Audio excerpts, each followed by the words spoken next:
Sana maingay ah. Walang magse-cellphone. Sabi naman yung balot na yan. Walang magre-reels. Walang kahit na ano ha. Walang maingay. Gundo tong block, pre. Okay, let's go unbox my first pickleball bag. So, ayun guys, I've been playing pickleball for about 2 buwan na. So, ngayon ko lang may experience magkaroon ng pickleball bag. So, check natin. Sabi naman yung balot na yan. So, in-order pa natin to guys. Galing pa to ng Vietnam. So, check natin kung ano ba to. Paano maganda. Nakapunta na ako ng Vietnam pero nung time na yon hindi pa usong pickleball. Okay, so dalawang bag to guys kasi meron akong kaibigan na nakisabay din ng order. So, dalawa kami. So, ma-witness natin ang colors ito ay isang color gray and isang color black. So, ito guys, yung Carbon Pro Tour Bag 2.0. Start natin buksan yung color gray kasi ito yung sa akin. Ito yung sa kaibigan ko. Okay. Meron din siyang kasamang keychain. So, Carbon may kasama siyang keychain. So, nung chinecheck ko kasi siya guys, isa sa naging parang, kaya ako nag-isip kasi parang feeling ko sobrang laki niya. Pero sa personal, hindi naman. Okay.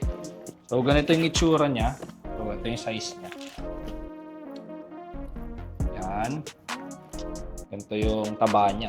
Medyo bulky siya. Pero feeling ko pag mga kasing laki ko yung gagamit nito, para siya magmumukhang normal na backpack. So, ito siya. Meron siyang mga strap. So, pwede siya maging backpack. Yan. So, tingnan natin yung mga pockets na meron sa bag na to. Meron tayong unang pocket sa unahan. Okay. So, may mga bulsa dyan. Mga lagayan ng ano to, pwedeng susi and mga clip, pwedeng susi, phone, wallet.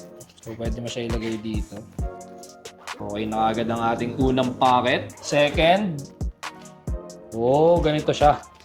Ito yung materials sa loob. So, feeling ko kaya siya ginawang ganito para at least yung mga paddle natin kasi hindi rin, feeling ko lang hindi ko pa rin sure kasi bago pa lang din naman tayo nagpipickleball. Pero feeling ko hindi dapat siya sobrang naiinitan. So, isa sa mga reasons siguro kung bakit may ganito para yung paddle natin, yung temperature sa loob, hindi rin sobrang, kung maiwan mo siya sa sakyan, ganyan, hindi siya sobrang mainitan. So, dito, kasi siguro dito, mga 1 hanggang 2 paddle. Check natin yung iba pang zipper. May color red na zipper. Okay. So, ito yung nade-detach. May nade-detach kasi dito, guys. So, para siyang nagiging siya, parang sling bag. Ooh. Solid. So, pwede siyang maging sling bag. Kung ayaw mo ng bulky na bag, gusto mo lang dalhin yung paddle mo, then maglagay ng konting gamit. So, ito siya. De-detach. Solid. Solid nga naman. So, ito na yung bulsa kanina. Ano na pala yan? Gets. So, next. Or yung main. Buksan natin yung main. Ano ba siya kalaki? Okay. So, sa main, meron siyang malaki siya, guys. So, lagyan ng mga kahit ilang damit. Feeling ko maraming damit. Kung babiyahe ka, pwede rin. So, kaya siya siguro Pro Tour bag. Ano siya? Kaya siya Pro Tour bag kasi feeling ko yung pag may mga tournaments, usually kasi marami kang dalang gamit. So, ito yung pinaka bagay na bag para sa iyo. And usually kasi napansin ko rin sa mga nagpi-pickleball, may mga dala silang gamit din pang mga video ba, yung mga tripod, ganyan. So, built siya para sa mga ganun. Kung ikaw yung pickleball player na marami kang paddle, gumagamit ka ng iba't ibang sapatos, and marami kang damit or gamit na dinadala, ito yung bagay sa'yo. So, dito may makikita tayong mga ganito. So, i-check lang natin. Okay, so continue tayo guys. So dito sa main bag natin, marami kang pwedeng gamit na malagay. So next natin sa other side naman. So same lang din nung kanina. So mga 2 ang paddles ulit. So basically mga 4 na paddles yung kaya mong dalhin for this bag. And dito ulit, 2 ulit. So 6. Malaki pala siya, malaki. So kanina may napansin kayo na parang pocket sa loob. So lalagyan siya ng sapatos. So nasan siya? Ito. Ay, hindi. May mga lalagyan siya ng mga bag or something, mga pasang gamit siguro. Kasi parang waterproof. So, marami siyang bulsa. And last, yung sapatos. Ito siya. So, malaki din yung sa sapatos niya. So, try natin. Meron ako ditong sapatos.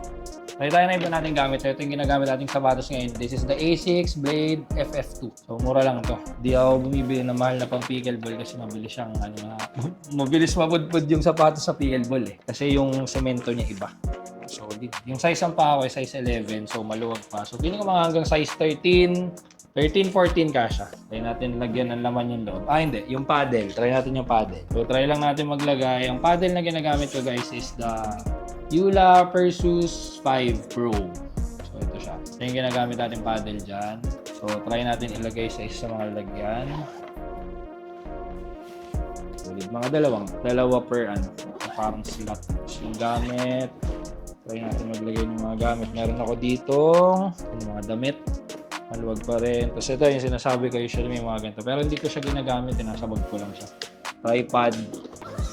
Sobrang luwag pa rin niya. So, okay pa rin siyang, marami pang gamit na malalagay buod din sa mga gamit na dinadala ko. So, ito yung itsura niya. Ang question, paano ito binabalik? Meron siyang parang yung sa mga jacket. Ayun, nabalik ko na. Yan. Madali lang din pala siya ibalik. Yan. So, ito yung itsura niya kapag meron na siyang laman. So, yan. This one. And, hindi na natin i-detalya to, pero check lang natin yung color. Kasi ito yung color gray, itong isa yung black. Maganda rin sa materials niya, hindi siya yung yung madaling madumihan. Parang pag may dumi, punas lang okay na. Parang ganyan yung materials. Hindi ko alam ano bang tawag sa ganyang materials. Basta hindi ako sure kung ano tawag sa ganyang materials, pero hindi siya tela. Maganda rin yung black. Boy, try natin lagyan ng laman. Lalagay ko ito para umano siya, bumilog.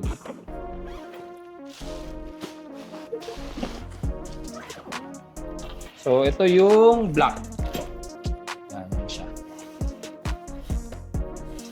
So, parang similar din siya dun sa gray eh. Hindi masyado halata yung difference. Pati yung mga niya, colors na kasama. Black and red, gray and yan.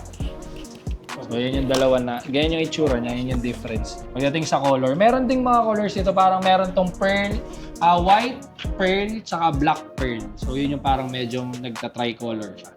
Yun naman yung difference niya. So, ayun lang guys, is the Carbon Pro Tour Bag 2.0. So, gagamitin ko na ito mamaya sa game natin and samahan nyo pa ako sa maging journey ko sa bagong sport. Gundo tong block, pre!